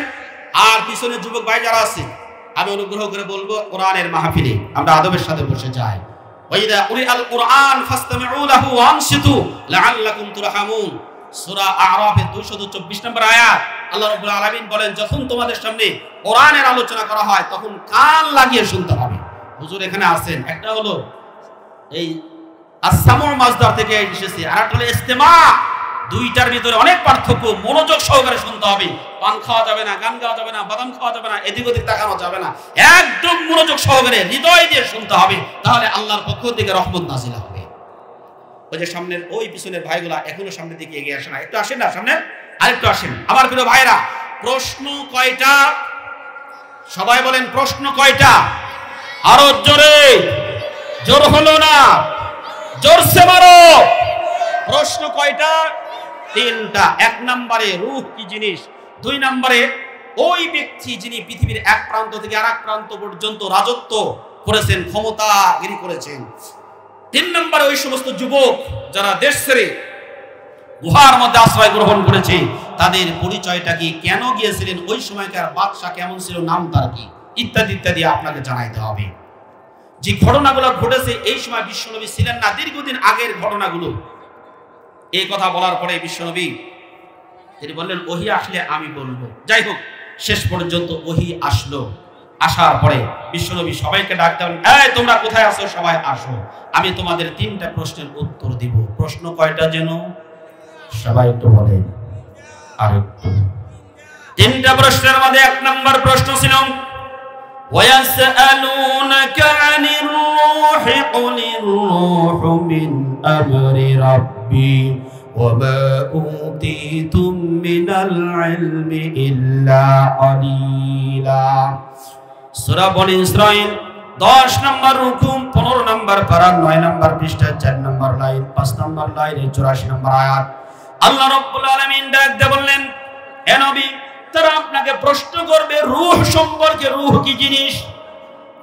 নবী আপনি জানায় দেন, রূহ এটা ধরা যায় না, ছোঁয়া যায় না, স্পর্শ করা যায় না, পৃথিবীর কোনো রাডারে ধরে না। রূহটা হলো আল্লাহর আদেশ। আল্লাহ যতক্ষণ পর্যন্ত একজন মানুষকে হায়াত দিবেন ততক্ষণ পর্যন্ত সে বেঁচে থাকবে। একজন মানুষের জন্য রূহটা যতক্ষণ পর্যন্ত তার অন্তরের মধ্যে থাকতে বলবেন ততক্ষণ পর্যন্ত থাকবে। যেই মুহূর্তে বলবেন রহমতুল্লাহ সাহেব অথবা দুর্গতুল্লাহ সাহেব আর বেঁচে থাকার অধিকার নাই, সাথে সাথে রূহটা তার ভিতর থেকে চলে যাবে, পৃথিবীর কোনো ব্যক্তি ধরতে পারবে না। রূহটা আসার সিরিয়াল আছে কিন্তু যাওয়ার কোনো সিরিয়াল নাই। এই যে গতকালকে একজন ভাইয়ের জানাজা করেছিলাম, অ্যাডভোকেট আবু তালেব ভাইয়ের ভাই, আলমগীর ভাই, বয়স বেশি হয় নাই, এখনো যুবক মানুষই বলা চলে। ওনার বাবাও বেঁচে আছেন, ওনার মাও বেঁচে আছেন। বাবা মা সবাই বেঁচে থাকার পরেও সন্তান দুনিয়া থেকে বিদায় নিয়ে চলে গেছেন। আমার প্রিয় বাবাজিরা, যতক্ষণ পর্যন্ত আল্লাহ এই যে ভাই নেতৃত্ব আমাকে দিয়েছেন, একটা কথা বলা যাবে না, একটা কথা না, যা টানা লাগে সব আমি টেনে নেব। আপনারা চুপ করে শুধু কোরআনের কথা শুনুন। যা এখানে যা আছে সব আমি নিয়ন্ত্রণ করবো, আর একলা নিয়ন্ত্রণ করলে ভালো থাকবে। হ্যাঁ, আপনারা আমার কথা শুনবেন, যারা বলেন শুনবেন তো। একজনের কথা শুনলে পরিবেশটা সুন্দর থাকবে। আমরা সবাই কথা শুনি, যারা এখানে ভলান্টিয়ারের দায়িত্ব পালন করেছেন অনুরোধ করব তারাও কোরআনের কথা শুনুন। কোরআনের কথা প্রত্যেকটা হরফ তেলাওয়াত করলে বুঝুক আর না বুঝুক 10টা নেকি তো কমপক্ষে পাওয়া যাবে। কথা ঠিক না ঠিক? এটা বুঝে বললে 70 নেকি, এটা আমল করলে আরো বেশি নেকি আল্লাহ রাব্বুল আলামিন দিবেন। সুতরাং যারা ভলান্টিয়ারের দায়িত্ব পালন করছেন তাদেরও শোনা দরকার আছে না নাই? যারা বলেন শোনা দরকার আছে না নাই? বাস আপনারা যদি আমার কথায় সাড়া দেন পরিবেশটা সুন্দর থাকবে। এদিক ওদিক তাকানো নাই, কোনো তাকানো নাই, সবাই এদিকে তাকিয়ে থাকবেন। আমি কথা বলতেছি কি গীতা থেকে না বাইবেল থেকে? জোরে বলেন কোথা থেকে? সবাই একসাথে বলেন এটার নাম কি? কোরআন। কোরআন থেকে কথা শুনলে লাভ না লস? সুতরাং আমরা লাভটা ছেড়ে মোটে দেব না। তাহলে এক নম্বরে বললেন ওয়াসআলুনাকা আনির রূহ। রূহ এটা কি জিনিস? রূহ হলো আল্লাহর আদেশ। এরা যতক্ষণ পর্যন্ত আল্লাহ রাব্বুল আলামিন কাউকে নির্দেশনা দিবেন যে এ এতক্ষণ পর্যন্ত বেঁচে থাকবে, বাস ওই সময় পর্যন্তই থাকতে পারবে, এর চাইতে একটা সেকেন্ডও বেশি সময় অতিবাহিত করতে পারবে না। লিকুল্লি উম্মাতিন আজাল, প্রত্যেকটা ব্যক্তির জন্য, জাতির জন্য একটা নির্ধারিত সময় রয়েছে। এই সময় ফাইদা জা আজালুহুম লা ইস্তাখিরুনা সাআতাও ওয়া লা ইস্তাকদিমুন, যখন মৃত্যু এসে যাবে একটা মুহূর্ত আর বিলম্ব হবে না। আমার প্রিয় বাবাজিরা খেয়াল করেন, এই পৃথিবীতে একজন বড় জালিম বাদশা ছিল, নাম তার সাদ্দাদ। নাম শুনেছেন? যেই লোকটার প্রতি আল্লাহর অনুগ্রহ সবচাইতে বেশি থাকে, এই লোকটার সবচাইতে আল্লাহর নাফরমান বেশি হয়। এটা বাস্তব কথা। সাদ্দাদের জন্ম ইতিহাস আপনারা জানেন। সমুদ্রের মধ্যে নৌকা যখন ডুবে গেল, তার মা ওই নৌকার মধ্যে সাদ্দাদকে প্রসব করার পরে, নৌকা ডুবে যাওয়ার পরে সাদ্দাদের মা মৃত্যুবরণ করে। সাদ্দাদ শুধুমাত্র কাঠের মধ্যে ভাসতে থাকে। ভাসতে ভাসতে একটা বনের কিনারায় যায় ওঠে। বনের কিনারায় পানির ঢেউ লেগে লেগে ওই কিনারার উপরে উঠে থাকেন। সাদ্দাদ ক্ষুধার তাড়নায় নখ ছাড়তেছিল, কান্নাকাটি করতেছিল। হঠাৎ করে একটা বাঘিনী, তার কয়েকদিন পূর্বে বাচ্চা মারা গেছে, এই বাঘিনীর ওলানের মধ্যে দুধ থেকে যাওয়ার কারণে যন্ত্রণায় ছটফট করতেছে, চিৎকার করতেছে। হঠাৎ করে যাইতে যাইতে যেই মুহূর্তে এই সাদ্দাদের মুখের মধ্যে তার বাঁটটা পড়ে গেছে, সাদ্দাত অমনি যখন বাঁটটা ধরে চোষণ দিয়েছে, টান দিয়েছে, বাঘিনী তখন আরাম পেয়েছে। এবার প্রতিদিন বাঘিনী এসে এসে সাদ্দাতকে দুধ পান করা যায়। আল্লাহু আকবার। রাখে আল্লাহ, মারে কে? মারে আল্লাহ। রাখে কে? যাকে আল্লাহ বাঁচাইতে চায়। পৃথিবীর কোন ব্যক্তি তাকে মারতে পারবে?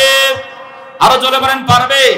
আর যাকে পৃথিবীর মানুষ বাঁচাইতে চায় কিন্তু আল্লাহ মারতে চায়, তাকে কোনোদিন কোনো ব্যক্তি বাঁচাইতে পারবে না। সাদ্দাত এরকম করে দুধ পান করতে করতে এক সময় বণিকের দল যখন সেখান দিয়ে যাচ্ছিল, একটা বাচ্চার কান্নাকাটি দেখে চলে গেল। যাওয়ার পরে ফুটফুটে সন্তানটাকে নিয়ে গেল। সাদ্দাত আস্তে আস্তে করে বড় হয়ে যাওয়ার পরে যখন রাষ্ট্রীয় ক্ষমতা গ্রহণ করলো, এবার নবী তাকে দাওয়াত দিল, তুমি আল্লাহর আইন মানো। তখন বলে, আল্লাহর আইন মানলে কি হবে? জান্নাত পাওয়া যাবে। জান্নাতের মধ্যে কি আছে? এইরকম নাজ নিয়ামত আছে। সব ঘটনা বৃত্তান্ত শোনার পরে বলতেছে, তোমার আল্লাহর জান্নাতে আমি যাব না, দুনিয়ার বুকে আমি জান্নাত বানাবো। আরো জোরে। এই সাদ্দাত সবকিছু বর্ণনা শোনার পরে জান্নাত তৈরি করলো। জান্নাত ঠিকঠাক মতো তৈরি করার পরে এবার উদ্বোধন হবে রাজকীয় ভাবে। হাতির উপরে সাদ্দাত রওনা দিল। যাইতে যাইতে যেই মুহূর্তে দরজার কিনারায় মাত্র পাড়া দিয়েছে, অমনি ঘরের ভিতর থেকে কি যেন টক টক টক টক আওয়াজ আসে। টেলিভিশনে চলে গেছে, এই কে রে? ঘরের মধ্যে, আমার জান্নাতের মধ্যে আমার উদ্বোধন করার আগে কে গেছে? এত বড় দুঃসাহস কার? তাকিয়ে দেখে কান্দে একটা জল্লা, পান খায়া পিক দিয়ে দাঁড়ি আর পাঞ্জাবি সব মাখা ফেলাইছে।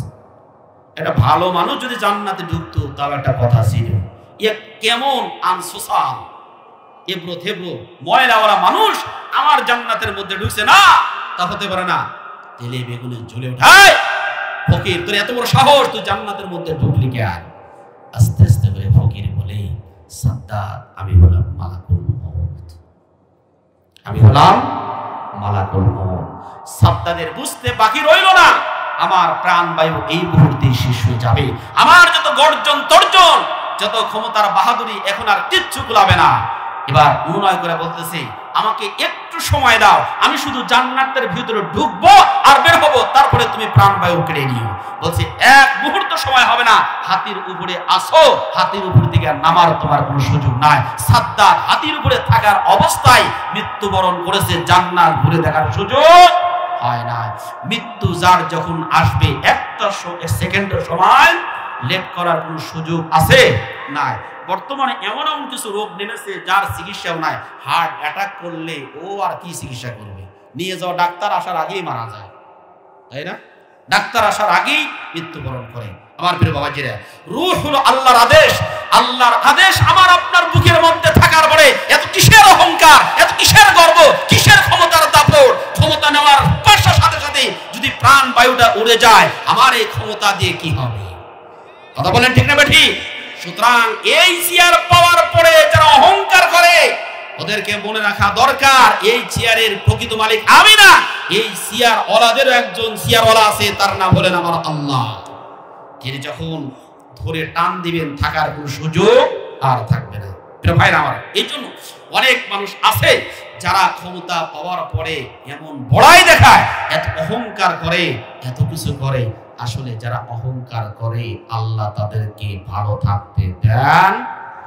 অহংকার করে একমাত্র আল্লাহর সাথে। আল কিবরিয়া উরিদাই, অহংকার হচ্ছে আমার চাদর।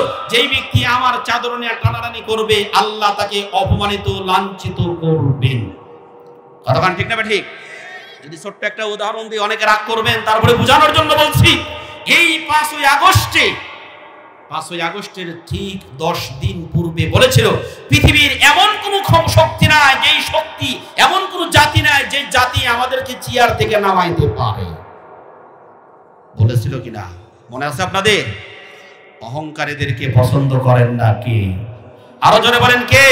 ইন্নাল্লাহা লা ইউহিব্বুল মুতাকাব্বিরিন, আল্লাহ অহংকারীদেরকে পছন্দ করেন না। এজন্য অহংকার করা যাবে না। সম্মানিত ভাইরা আমার, রূহ এর মালিক জোরে বলেন কে? আরো জোরে বলেন কে? এই রূহের মালিক যদি আল্লাহ হয়ে থাকে, আচ্ছা আচ্ছা, আপনাদের কাছে একটা জিনিস জানতে চাই, আসমানের মালিক কে? জমিনের মালিক কে? আমাদের মালিক কে? আল্লাহ। এ পর্যন্ত রেখে দিই। আর একটা জিনিস একটু বুঝাই। আপনাদের এখানে মাসুমপুর মসজিদ আছে না? আছে। এই মসজিদ পরিচালনার জন্য একটা কমিটি আছে না নাই? কমিটি আছে। আচ্ছা, এই মসজিদ পরিচালনার যারা কমিটি আছে, এরপরে কোর্ট মসজিদ পরিচালনা করার জন্য একটা কমিটি আছে। এই কমিটি গিয়ে মাসুমপুর যে মসজিদ আছে, এই মসজিদ কমিটিকে গিয়ে বলল, আজ থেকে মাসুমপুর মসজিদ পরিচালনা কমিটির কোনো আইন কারণ এখানে চলবে না, চলবে এই কোর্ট মসজিদের যারা কমিটি আছে তাদের আইন দ্বারা এই মসজিদ পরিচালিত হবে। ইমাম সাহেবের বেতন, ছুটি, চাটা, এরপরে মসজিদের কোথায় কি করতে হবে, এগুলো সব কোর্ট মসজিদের কমিটির দ্বারা পরিচালিত হবে। এই কথা এই মাসুমপুর মসজিদ কমিটিকে বলার পরে তারা তো সবাই রাগ করে আর এক মসজিদে নামাজ পড়তে যাবে। তোদের এখানে নামাজই পড়বো না, আমাদের এখানে নেতৃত্ব রাখতে দিলে এই মসজিদে নামাজই পড়তে আসবো না, এ ধরনের কথা বলবে না? তাই বলবে না? কি বলবে? বলবে কি? তাদের আইন মেনে নিবে না, বরং তাদের বিরুদ্ধে যুদ্ধ করবে। কথা বলেন ঠিক কিনা? তাদের বিরুদ্ধে বলে, আমাদের বাপদাদার সম্পত্তি এখানে, এই জায়গাতে আমরা মসজিদ তৈরি করেছি, আমাদের টাকা পয়সা মাথার ঘাম পায়ে ফেলানো পয়সা দিয়ে মসজিদ তৈরি করেছি, এই মসজিদের আইন কানুন যা কিছু আছে সব কিছু নিয়ন্ত্রণ করবো আমরা। কথা ঠিক না ঠিক? ওদের আইন কানুন আমরা মোটেও মানবো না, যতই উন্নয়ন করতে চাক না কেন তারপরেও আমরা মানবো না।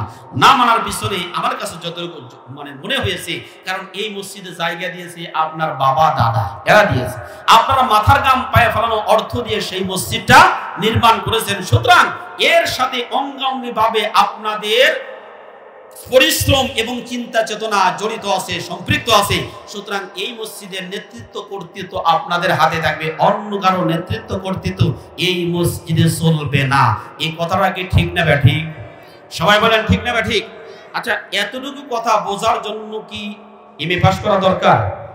9 ক্লাস কম মেট্রিক ফেল করলেও এটা বোঝা যাবে। এবার আপনাদের কাছে আমার প্রশ্ন, আপনারা একটু আগে বললেন আসমান কার? সবাই বলেন আল্লাহ। জমিন কার? আমাদেরকে তৈরি করেছেন কি? সবাইকে এই কথা বিশ্বাস করেন? যদি বিশ্বাস করেন সবাই এক বাক্যে বলেন তো, আমাদের সৃষ্টিকর্তা কে? আসমানের সৃষ্টিকর্তা কে? জমিনের সৃষ্টিকর্তা কে? যদি এটাই হয়ে থাকে, মুসলমান ভালো মতো মনে রাখবেন, আমি কারো বিরোধিতা করার জন্য বলছি না, আপনাদের কবরে সওয়াল জবাবটা স্পষ্ট করার জন্য বলছি।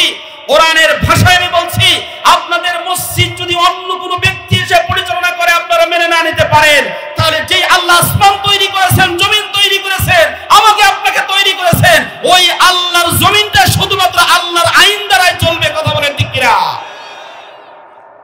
এটা কি অযৌক্তিক না যৌক্তিক? তাহলে এই যৌক্তিক কথাটা আমরা কেন মেনে নিতে পারি না?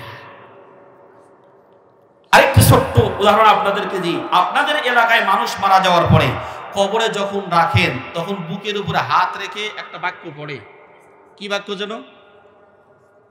যারা যারা মারা যাবেন তারা তারা বলেন, আর যারা মারা যাবেন না 41 সাল পর্যন্ত থাকবেন তাদের আপাতত এই বছর থাক, আগামী বছর বললেই হবে। হ্যাঁ নাকি? মারা তো সবারই যেতে হবে। প্রত্যেকের বুকের উপরে হাতটা রেখে এই একটা বাক্য সবাই পড়ে, বিসমিল্লাহি ওয়া আলা মিল্লাতি রাসূলিল্লাহ। এটার অর্থ কি জানি? বিসমিল্লাহি মানে আল্লাহর নামে, ওয়া আলা মিল্লাতি রাসূলিল্লাহ মানে রাসূলের, আল্লাহ রাসূলের দলে। মিল্লাতুন মানে দল, মিল্লাতুন মানে দল। সূরা হজ 17 নম্বর পারার 20 নম্বর পৃষ্ঠার 78 নম্বর আয়াত, একদম শেষ নম্বর আয়াত। মিল্লাতা আবিকুম ইব্রাহিম, তোমাদের জাতির পিতার নাম। সবাই আস্তে করে বলেন, বেড়ার কান আছে। ইব্রাহিম খলিলুল্লাহ একজন মাত্র। এর জাতির পিতার নাম কি? সবাই একসাথে বলেন, জাতির পিতার নাম কি? এইটা 5 তারিখের আগে বলতে পারতাম না, যেখানেই বলছি সেখানেই মঞ্চ থেকে দৌড়ান লাগছে। আচ্ছা বলেন তো, জাতির পিতার নাম কি? সবাই একসাথে বলেন, জাতির পিতার নাম ইব্রাহিম। মিল্লাতা আবিকুম ইব্রাহিম, তোমাদের জাতির পিতার নাম হলো ইব্রাহিম। সুতরাং মিল্লাতুন মানে জাতি, মিল্লাতুন মানে দল। তাহলে রাসূলের দলে রেখে গেলাম কবরের মধ্যে। কবরের মধ্যে গেলে যেই দলে থাকতে হবে, দুনিয়ার বুকেও ওই দলেই থাকতে হবে। এই কথাটা কি অযৌক্তিক না যৌক্তিক? এখন আপনি যদি না মেনে নেন এটা আপনার একান্ত ব্যাপার, কারণ আপনার কবরে জীবনে মনের বলে আমি যাব না, ঠিক না ঠিক?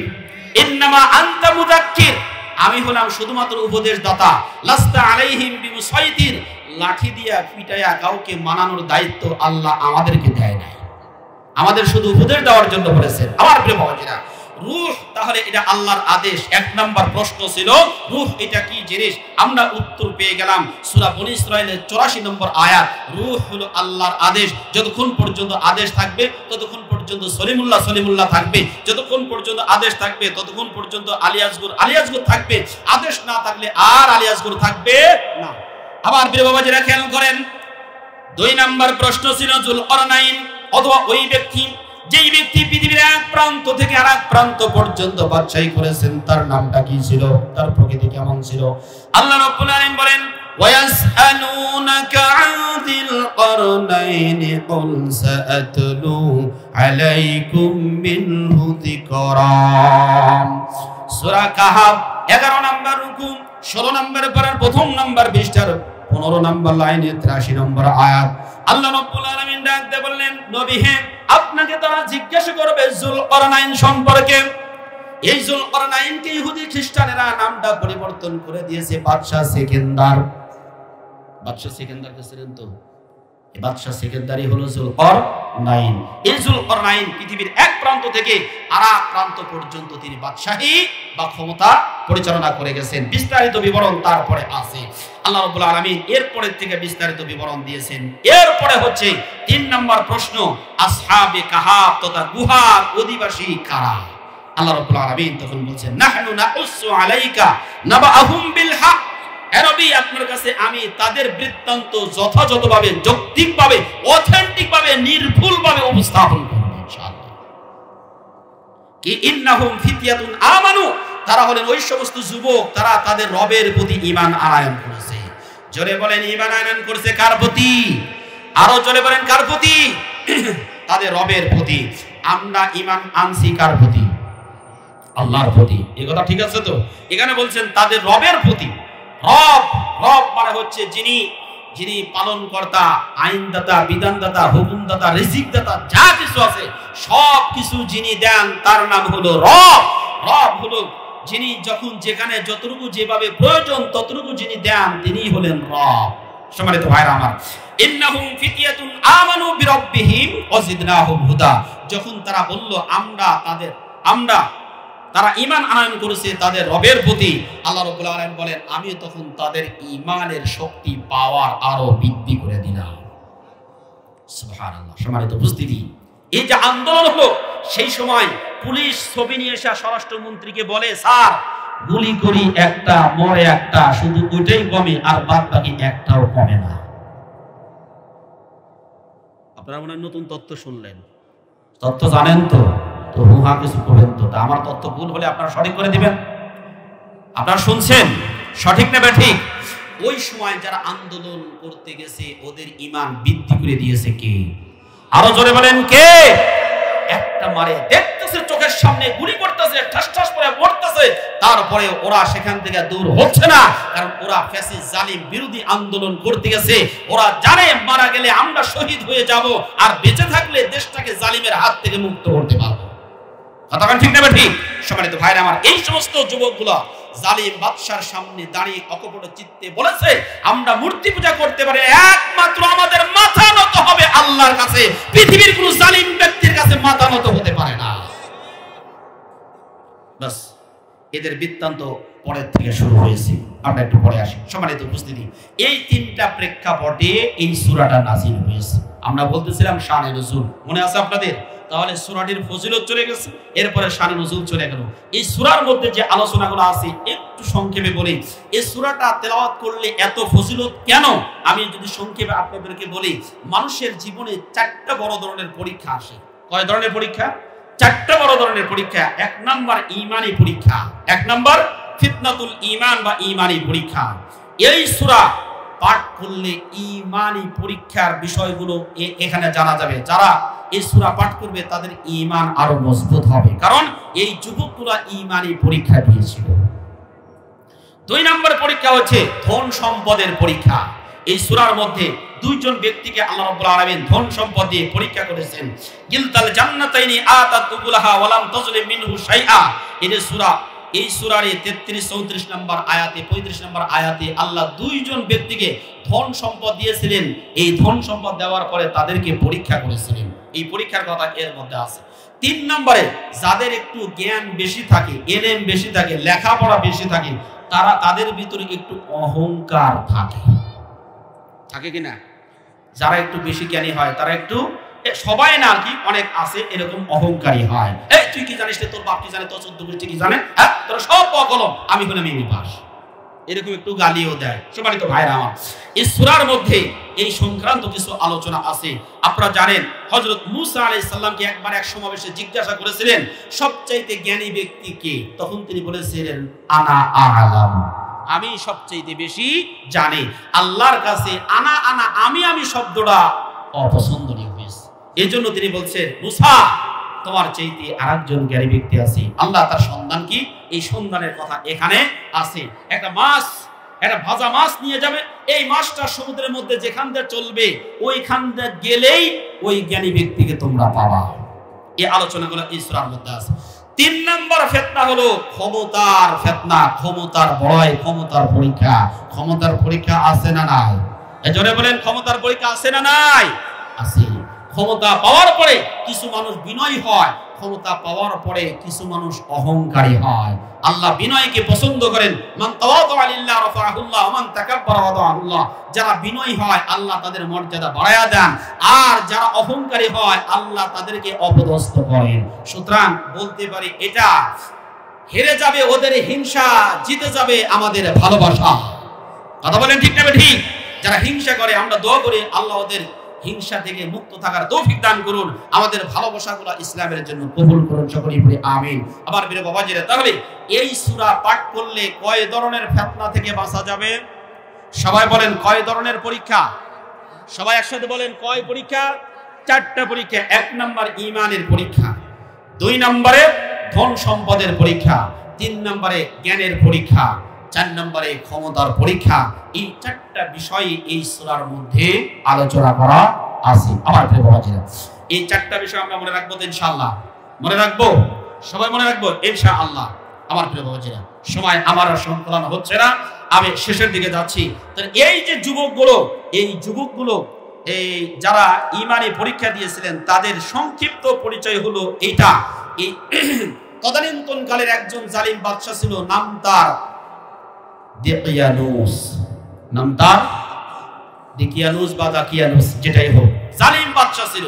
সে মূর্তি পূজা করত, এমনকি সে নিজেকে খোদা বলেও দাবি করত, মূর্তি পূজা করার জন্য বাধ্য করত।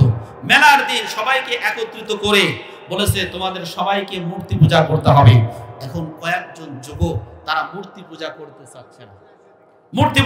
চাচ্ছে না, কিন্তু বাদশা বাউন্ড করেছে, তাদেরকে বাধ্য করেছে মূর্তি পূজা করতেই হবে।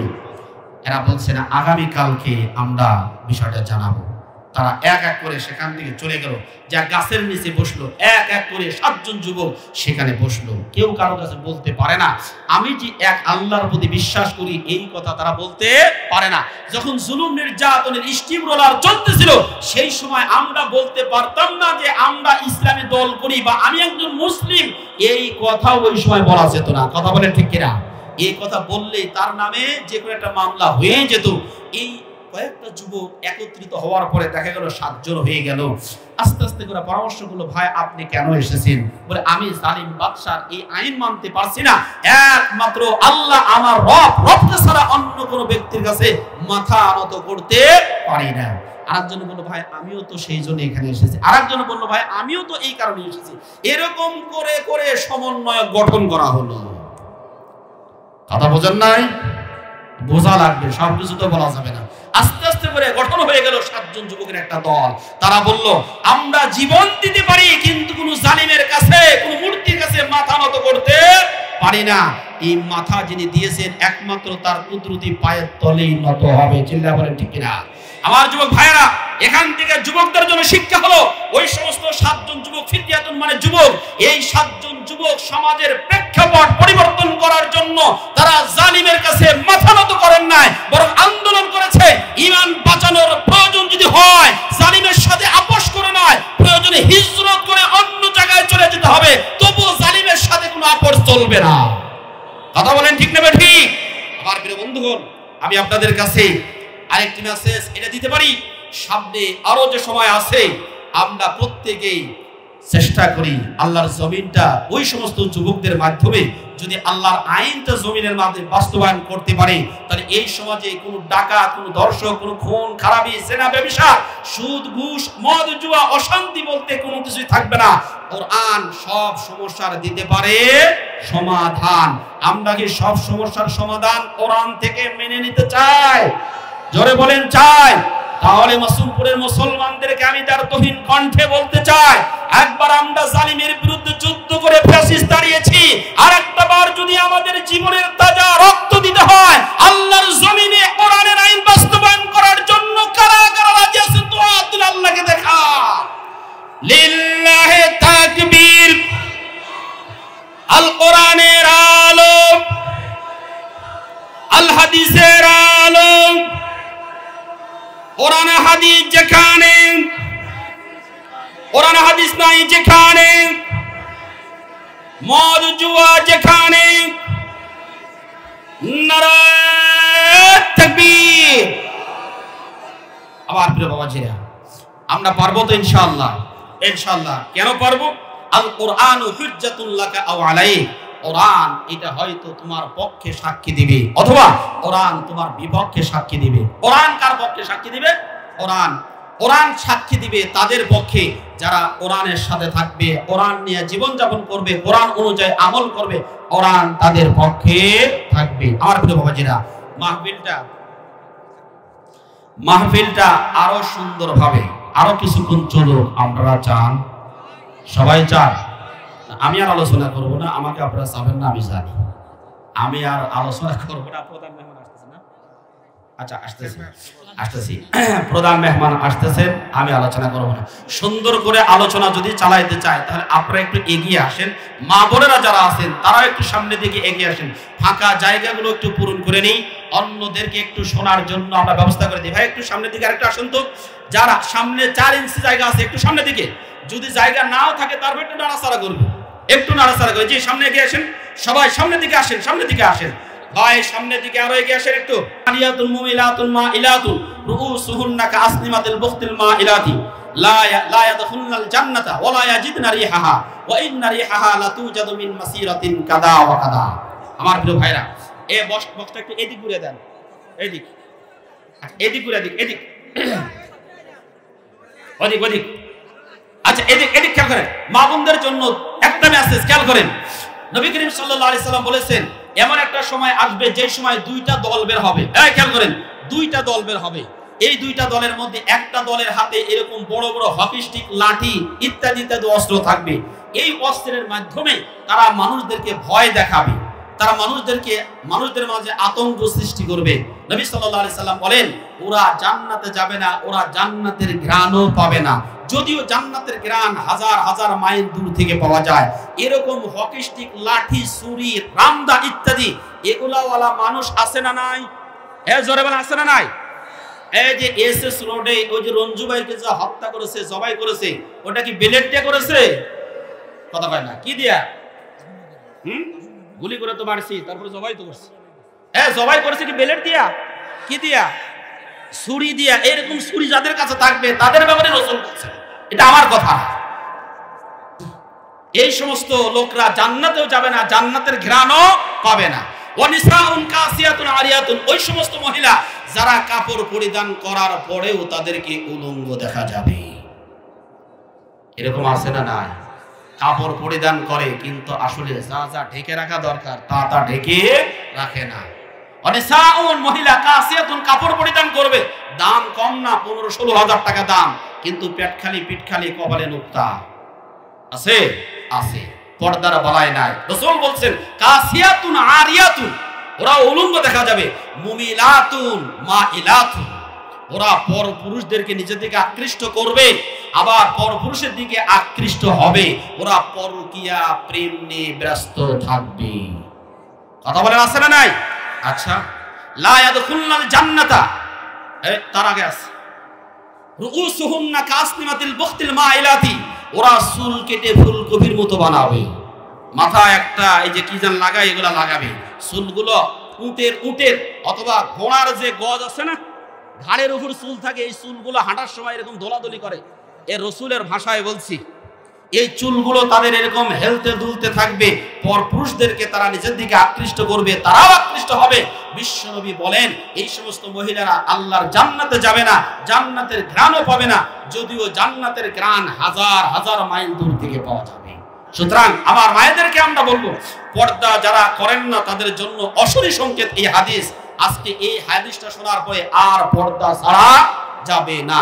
পর্দা আমাদের আছে জানালায়, পর্দা আছে আমাদের টিভিতে, আর পর্দা নাই হচ্ছে আমাদের মায়েদের উপরে। শুধুমাত্র জানলা টিভিতে পর্দা আছে। কথা ঠিক না ঠিক? প্রিয় ভাইরা আমার, আচ্ছা এতটুকু। আচ্ছা প্রিয় বাবাজিরা, তাহলে এই যে মহিলারা পর্দা করছে না, আমাদের দেশে পর্দা করার মহিলা অনেক আছে, আবার পর্দা না করার মহিলাও অনেক আছে। আমি আপনাদেরকে একটি আয়াত বলবো, সূরা নূর আপনারা 31 নম্বর আয়াতটা পড়বেন। আকুল্লিল মুমিনাতি ইয়াগুদুদনা মিন আবসারিহিন্না ওয়া ইয়াহফাজনা ফুরুজাহুন্না ওয়া লা ইউবদিনা যিনাতাহুন্না। আল্লাহ রাব্বুল আলামিন বলেন, এই নারীরা তোমরা তোমাদের এই চক্ষুকে অবনত রাখবে, নিচের দিকে রাখবে, আর কি করবে তোমরা এই যে বড় একটা চাদর নিজেদের উপর দিয়ে ছেড়ে দিবে, তোমাদের এই সৌন্দর্য যেন প্রকাশ না করো। ওরা ইউদিনা যিনাতাহুন্না, তারা যেন তাদের সৌন্দর্য প্রকাশ না করে, পর পুরুষকে যেন তাদের সৌন্দর্যটা না দেখায়। প্রিয় বাবাজিরা আমার, মায়েরা যারা আছেন তাদের ব্যাপারে এতটুকু কথা আমি বলছি। এইটার উপর যদি আমল করতে পারে তাহলে অনেক দূর পর্যন্ত আমরা এগিয়ে যেতে পারবো ইনশাআল্লাহ। আমার প্রিয় বাবাজিরা একটু খেয়াল করেন, কোরআনুল কারীম আমাদেরকে জানিয়ে দিচ্ছেন, ওয়ারাবাতনা আলা কুলুবিহিম ইযা ক্বামু ফাকালু রাব্বুনা রাব্বুস সামাওয়াতি ওয়াল আরদি লান নাদ'উ মিন দুনিহি ইলাহান লাকাদ কুল্লা ইযান শাতাতা। আল্লাহ রাব্বুল আলামিন ডাকতে বললেন, এই যুবকগুলো যেই মুহূর্তে বলল আমরা ঈমান এনেছি একমাত্র আমাদের রবের প্রতি, এই সমস্ত মূর্তিদের প্রতি আমরা ঈমান আনয়ন করি নাই, এই কথা যখন জালিম বাদশার সামনে দাঁড়িয়ে বলল, যেই সময় জালিম বাদশার সামনে দাঁড়িয়ে এমন ধরনের কথা বলাটা বড়ই কঠিন। বিশ্বনবী তার হাদিসের মধ্যে বর্ণনা করেছেন, আফজালুল জিহাদি মান ক্বালা কালিমাতু হাক্কিন ইনদা সুলতানিন জাইর।